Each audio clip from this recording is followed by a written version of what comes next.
Dispatched in mankind's darkest hour, we are Knights of the Blue Flame! Oh, how this is going to end horribly.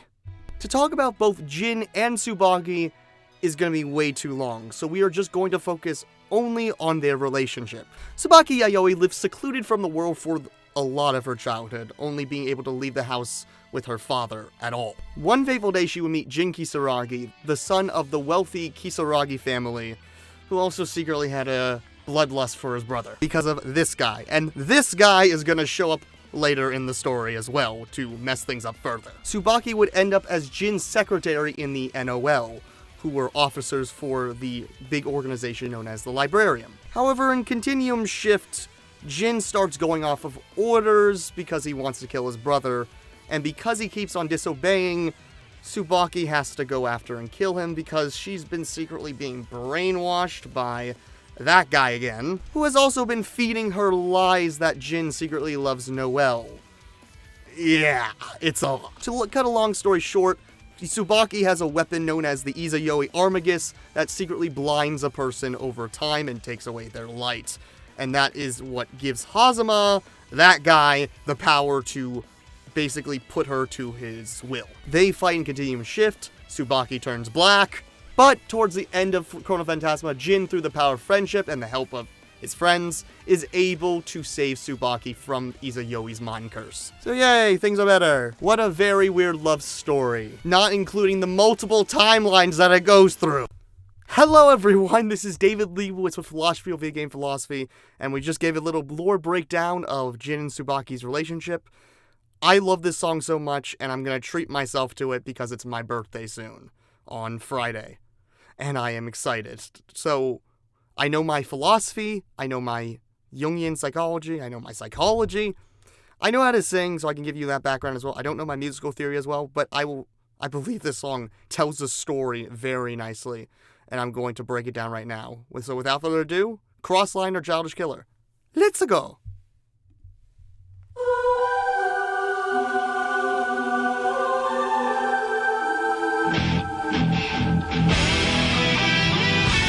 Yes. The Blazblue Continuum Shift characters.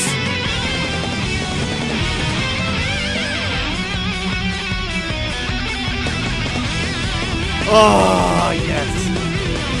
The music in the background sets in the gravity of the situation.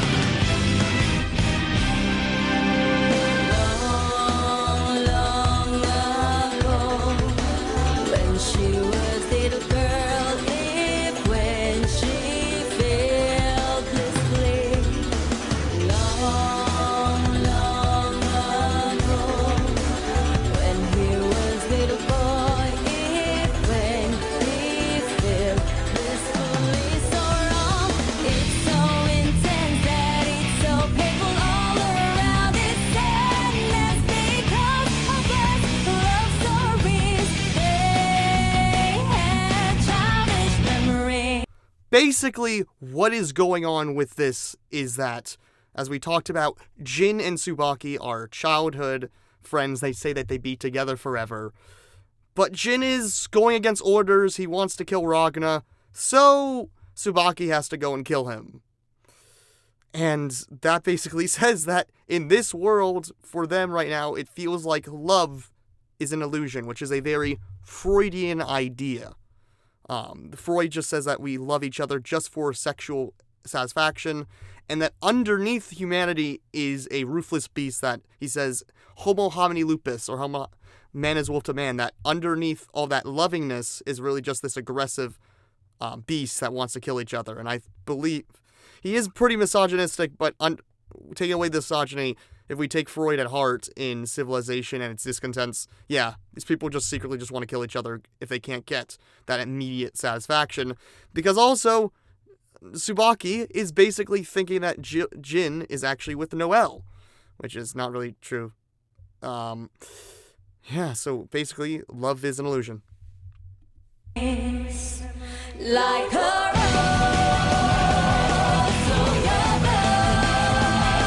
Like a rose, so your blood. It's like, instead of a rose, it's the color of red. It's blood.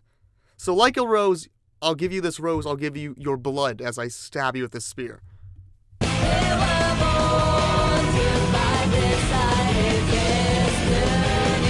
Blazblue's fate shenanigans that we can talk about more and other things.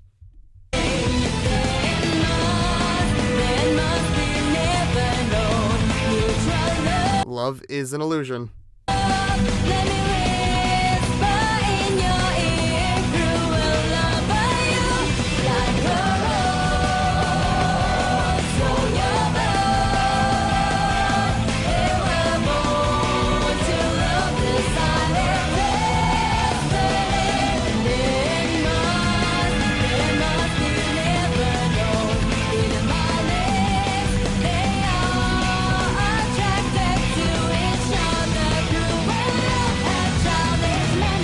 It's sort of like the shadow, the part of the self that's repressed, that this inner malice towards each other is eluded with this idea of love, that the love that attracts us for our secret gain is secretly just being with the notion of the sword.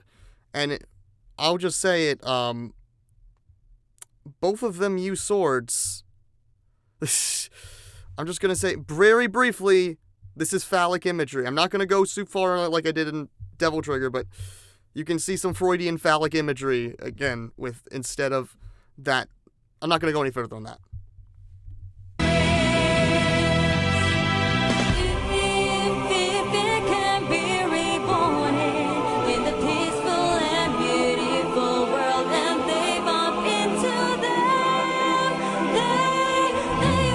So earlier in the song, it starts off with went along, long ago, when he was a little boy, and when he filled blissfully, long ago, when she was a little girl, when she filled blissfully so wrong. Like, it's very much that when they feel that bliss when in this childish state, because when you're a child in the Freudian sense, you are unaware of all of the sadisticness that you have, because that's always towards the mother instead.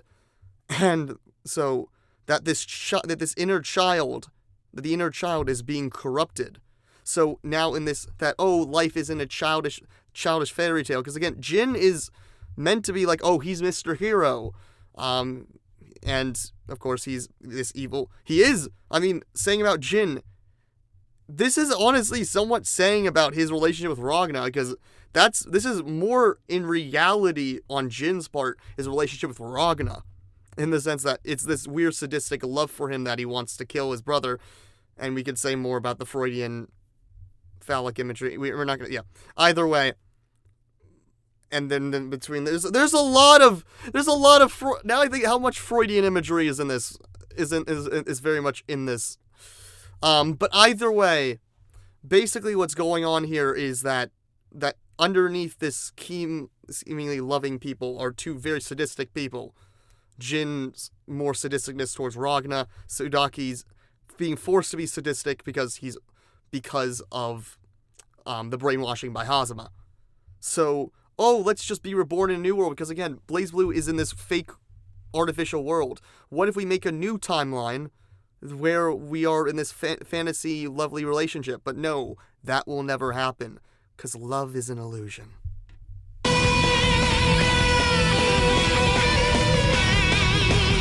Ah, yes.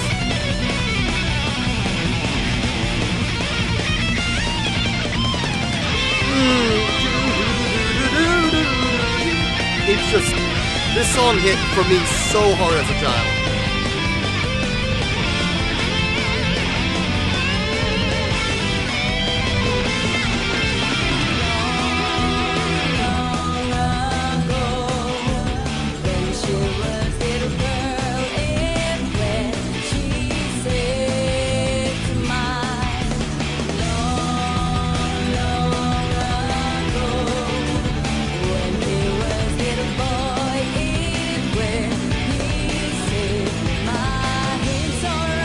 When we save mine from the real life things of the world, that is just playing a picture that childhood is this beautiful state of ignorance, of unconsciousness, and once we awaken to consciousness, we are fundamentally connected to our id instincts, and basically we must kill each other, because the world of BlazBlue ain't happy.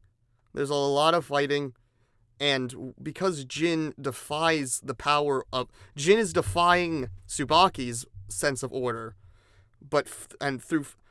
Oh god, I'm just gonna have to say it. Why does this have to be Freudian? I'm gonna say this in the most academic ways I can. Jin, I believe if I'm correct, Jin through the fight with Tsubaki cannot pull out his sword. Cannot pull out Yukiana. Yukiana says the thing that is... His sword is his sword is the thing that is brainwashing him to kill Ragana, but he finally is able to individuate the sword, individuate the power object, which we could say in the Winnicottian sense, the transitional object that is able to awaken him outside of childhood and sort of in a Nietzschean sense, enter the real childhood, become the child that says no to authority, and Jin making his own in Chrono Phantasma onward. Jin has the power of order, which I still don't fully know what that really is, but it just is something cool that allows him to make him more powerful, that like Ragna. So that Jin awakens his own inner order by defying Tsubaki's order, and then Tsubaki, through that later on, Tsubaki is able to find her own order and stay as Izayoi, which is great. She doesn't have to lose Izayoi, but she turns back from the black to the white, so that's good. It's so intense that it's so painful all around. It's sadness. Oh god, this is so... Why does this have to be...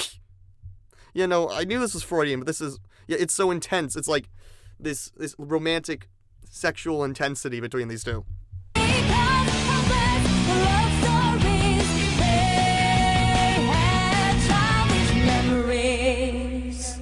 Like a So you're dark. You're like a crow. So you're dark. The crow is they're being manipulated. I mean, literally, like, oh no, this is Jin speaking to Tsubaki. I mean, who's completely unconscious because she's completely blinded. Sorry for, it's literally blinded in this. Sorry for the ableism, but that's what's just going on. She's literally blinded. She's turned to the darkness. She's turned to the unconsciousness, and Jin has to awaken the sword to attack Tsubaki finally, and make his own will, to unleash his own Nietzschean will to power, you could say.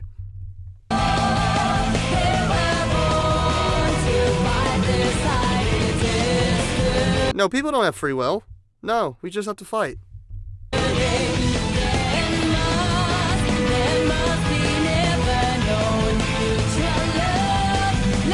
There's no cooperation in this world. No, there's none of that. The mechanical age has taken away all their childhoods. We serve a machine. That's what we do now. We all fight for the machine, and when you go away from the machine, you get terminated. Tsubaki's part of the machine. Jin goes away from the machine. He has to be terminated.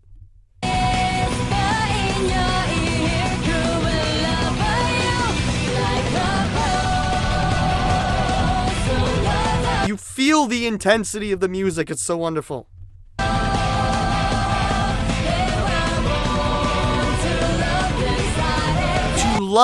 So instead of loving each other, they're loving the destiny itself. They're loving their path. That is setting them on this fight.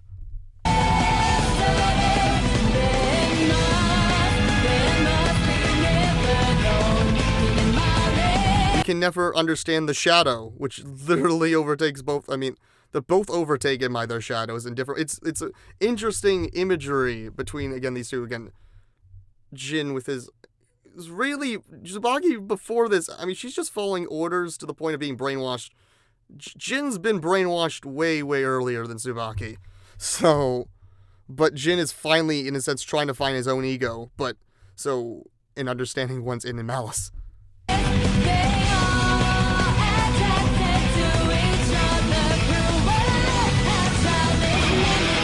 Oh, that... I think you can sort of feel it was climax in a way. I love this song so much. Well, I might do one more song tomorrow. I might give you a Guilty Gear song. I will give you... Alone Infection will be coming soon. Again, I need to think about the lyrics. I'm getting closer to it. And I'm probably going to give you stuff like Big Blast Sonic and Six Black Heavy Guns and stuff like that. But either way, if not, I'm going to be off for my birthday. And I'll be back. And I'm basically done with my thesis, so I'll have more time for this. Well, everyone, this is David Lee with Philosophy of Video Game Philosophy. Peace. This was awesome.